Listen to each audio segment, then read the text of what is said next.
যদি আপনার ওয়েবসাইটের প্রোডাক্ট ইমেজগুলো 3D মুভেবল হয় নিশ্চয়ই অনেক ইন্টারেস্টিং লাগবে। হ্যাঁ, আজকের ভিডিও টপিক আপনি কিভাবে 3D ডিজাইন ফাইল ওয়ার্ডপ্রেসের মাধ্যমে খুব ইজিলি ইমপ্লিমেন্ট করতে পারবেন, আর এটা সম্পূর্ণ ফ্রি ওয়েতে।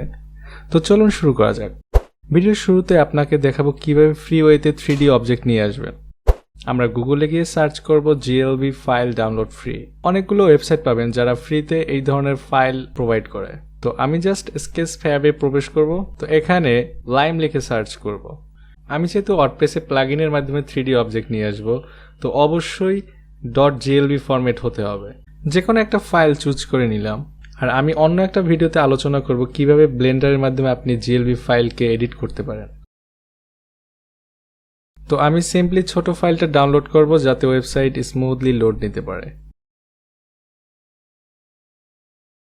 এখন আমরা এই ফাইলটাকে ওয়েবসাইটে ইমপ্লিমেন্ট করব।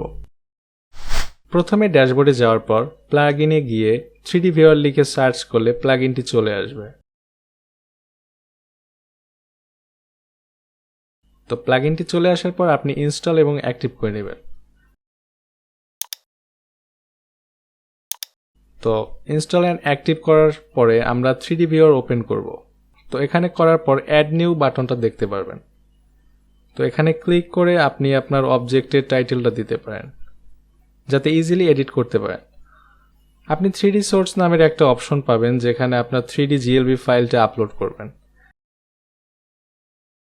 আমি সিলেক্ট অপশনে ক্লিক করে ফাইলটা আপলোড করে দিই। আপলোড করার পর যাবতীয় সেটিংগুলো চেঞ্জ করে নিতে পারেন।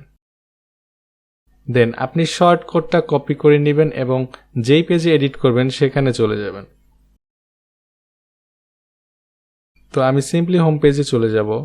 তো যাওয়ার পর এডিট উইথ এলিমেন্টরে ক্লিক করব। আর আপনাদের যদি এলিমেন্টের উপর ধারণা না থাকে আপনারা অবশ্যই আমার অন্য একটা চ্যানেল আছে সেখানে গিয়ে দেখতে পারেন। আমি 25+ ভিডিও আপলোড করছি শুধু এই এলিমেন্টের উপরে। তো আশা করি আপনাদের অনেক হেল্পফুল হবে। আর অবশ্যই সাবস্ক্রাইব করে রাখবেন পরবর্তী আপডেট পাওয়ার জন্য। তো এডিট পেজে আসার পরে আমি ইমেজের পরিবর্তে এখানে রিপ্লেস করব আমাদের 3D অবজেক্টটা।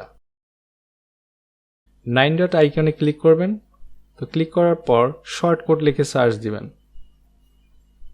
তো সার্চ দেওয়ার পর উইজেটটা চলে আসবে। দেন এখানে ড্র্যাগ অ্যান্ড ড্রপের মাধ্যমে নিয়ে আসব এবং নিচের সেকশনটা ডিলিট করে দিব।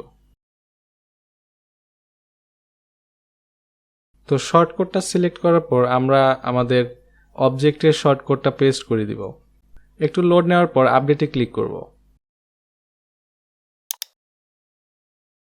তো এখন আমরা পেজটাকে রিলোড দিয়ে দেখি। That's it. আপনি সম্পূর্ণ ডিজাইনটা 3D ভিউয়ারের মাধ্যমে কন্ট্রোল করতে পারবেন। আমি এখন দেখাবো কিভাবে 3D প্রোডাক্ট পেজে আপলোড করবেন। তো প্রসেস সেম আগের মতন। আপনি প্রোডাক্টে গিয়ে অ্যাড নিউতে ক্লিক করবেন। আমি এখানে ব্যানানা লিখলাম এবং এখানে আপনি চাইলে ইমেজও অ্যাড করতে পারবেন 3D অবজেক্টের পাশাপাশি। তো প্রাইসটা দেওয়ার পর নিচে লক্ষ্য করবেন 3D ভিউয়ার সেটিং। ওখান থেকে 3D মডেলটা আপলোড করে সিলেক্ট করব।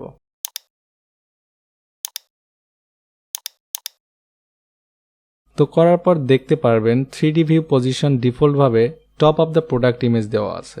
আপনি জাস্ট চেঞ্জ করে replace product image with 3D করে নেবেন, তারপর আপডেট করে দিবেন। তো এখন আমরা প্রোডাক্টের ভিউ পেজটা ওপেন করে দেখি। ওকে, দ্যাটস ইট গাইস। আশা করি আপনাদের ভিডিওটি কেমন লাগছে অবশ্যই কমেন্ট বক্সে জানাবেন আর চ্যানেলটিকে অবশ্যই সাবস্ক্রাইব করে রাখবেন। So I will see you in my next video. Thank you.